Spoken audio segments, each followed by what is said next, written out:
கடுமையான பல்வலி, கடுமையான தொண்டை வலி, பல் ஈறுகளில் ஏற்படக்கூடிய வலியெல்லாம் கம்ப்ளீட்டாக சரி பண்ணக்கூடிய ரொம்பவே சூப்பரான ஒரு ரெமெடி தான் இன்றைக்கி நம்ம பார்க்க போகிறோம். கண்டிப்பாக இதை நீங்கள் ஒரு 3 நாள் வரைக்கும் ட்ரை பண்ணுங்கள். அவ்வளோ சூப்பரான ரிசல்ட் தெரியும். எப்படி செய்கிறதுன்னு பார்க்கலாம் வாங்க. இது செய்கிறதுக்கு நம்ம பயன்படுத்த போகிறது மாம்பூ தான். மாம்பூ இந்த மாதிரி ஃப்ரெஷ்ஷாக உங்களுக்கு கிடைச்சாலும் பரவாயில்ல, அல்லது காஞ்ச உதிர்ந்து கொட்டியிருக்கும் இல்லையா, அந்த மாதிரி மாம்பூவை நீங்கள் கலெக்ட் பண்ணிவிட்டு நல்லா க்ளீனாக வாஷ் பண்ணி கூட எடுத்துக்கலாம். மாம்பூவில் ஏராளமான மருத்துவ குணங்கள் அடங்கியிருக்குது. மாம்பூவை பலவிதமான நோய்களுக்கு பயன்படுத்துகிறாங்க. குறிப்பாக இது தொண்டை வலியை நல்லா க்யூர் ஆக்குது. அதே மாதிரியே பல்லுக்கும் பல்லுடைய ஈறுகளுக்கும் நல்ல பலம் கொடுக்கக்கூடியதாக இருக்குது. அதே மாதிரி வாய்ப்புண்ணுக்கு நல்ல சூப்பரான ரெமடியாக இருக்குது. சர்க்கரை நோய் வராமல் தடுக்கக்கூடியதாக இருக்குது. சீதபேதிக்கு நல்ல சூப்பரான மருந்தாகவும், மூல நோய்க்கு நல்ல மருந்தாகவும், இப்படி நிறைய மருத்துவ குணம் கொண்ட ஒரு பூ தான் இந்த மாம்பூ. இதை வச்சு நம்ம இன்றைக்கி ஒரு கஷாயம் செய்ய போகிறோம்.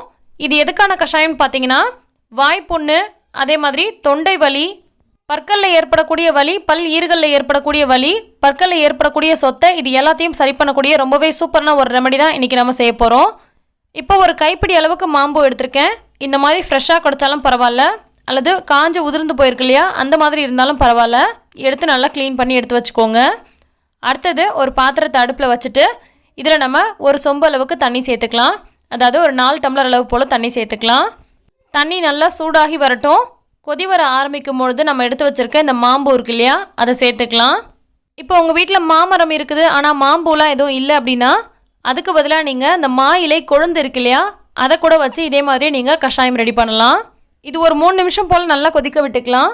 இதில் இருக்கக்கூடிய இந்த மருத்துவ குணம்லாம் இந்த தண்ணியில் நல்லா இறங்கணும். வயிற்றில் நிறைய புண்ணு இருந்துச்சுன்னா வாயில் நிறைய புண்ணு வரும். அந்த மாதிரி உங்களுக்கு தொடர்ந்து வாயில் புண்ணு வந்துட்டு இருக்குது அப்படின்ற பட்சத்தில் இந்த மாதிரி மாம்பூவை நீங்கள் கலெக்ட் பண்ணி நல்லா உலர வச்சு இதை நல்லா பொடி பண்ணிவிட்டு இதை நீங்கள் மோரில் கலந்து குடிச்சிட்டு வந்தீங்கன்னா வயிற்றில் இருக்க புண்ணெல்லாம் க்யூர் ஆகிடும், வாயில் இருக்கிற புண்ணெல்லாம் சரியாயிடும். இப்போ இது ஒரு 3 நிமிஷம் போல் நல்லா கொதிச்சிருச்சு. இது கூட 1/2 டீஸ்பூன் அளவுக்கு சீரகம் சேர்த்துருக்கேன். சீரகம் சேர்த்ததுக்கப்புறமா ஒரு 5 நிமிஷம் போல் நல்லா எல்லாமே கொதிச்சு வரட்டும். அதுக்கப்புறம் நம்ம ஸ்டவ் ஆஃப் பண்ணிவிட்டு வடிகட்டிக்கலாம். பற்களில் அதிகமான கூச்சம் இருக்கிறவங்க இதை ட்ரை பண்ணலாம். அதே மாதிரியே பற்களில் சொத்தை இருக்கிறவங்க, ப்ரஷ் பண்ணாலே ஈறுகள்லேருந்து ரத்தம் வரும் இல்லையா, அந்த மாதிரி இருக்கக்கூடியவங்க கூட இதை ட்ரை பண்ணலாம். கடைகளில் அதிக விலை கொடுத்து நிறைய வித்தியாசமான பேஸ்டெல்லாம் வாங்கி யூஸ் பண்ணுவோம். அதே மாதிரியே காகல் பண்ணுறதுக்கு அந்த லிக்விட் இருக்குது இல்லையா, அதெல்லாம் வாங்கி யூஸ் பண்ணுவோம்.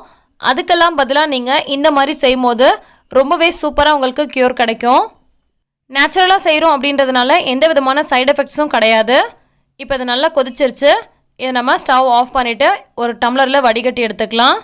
இதை நம்ம டெய்லியும் காலை நேரத்தில் நல்லா வாய் கொப்பளிச்சிட்டு வரணும். தொண்டை வலி இருக்கிறவங்க 3 நாள் இதை நீங்கள் தொண்டையில் படுற மாதிரி கொப்பளிச்சிட்டு வந்தீங்கன்னா தொண்டை வலியே இருக்காது. உங்கள் பற்கள் ஈறுகள்லாம் நல்லா ஸ்ட்ரென்தன் ஆகும். கண்டிப்பாக இதை நீங்கள் ஒரு 2-3 டேஸ் ட்ரை பண்ணுங்கள். ரொம்ப சூப்பரான ரிசல்ட் கிடைக்கும். கண்டிப்பாக இந்த ரெமெடி உங்களுக்கு ஹெல்ப்ஃபுல்லாக இருக்கும்னு நினைக்கிறேன். பிடிச்சிருந்தால் லைக் பண்ணுங்கள், மற்றவங்களுக்கும் ஷேர் பண்ணுங்கள். எல்லா புகழும் இறைவனுக்கே. நன்றி.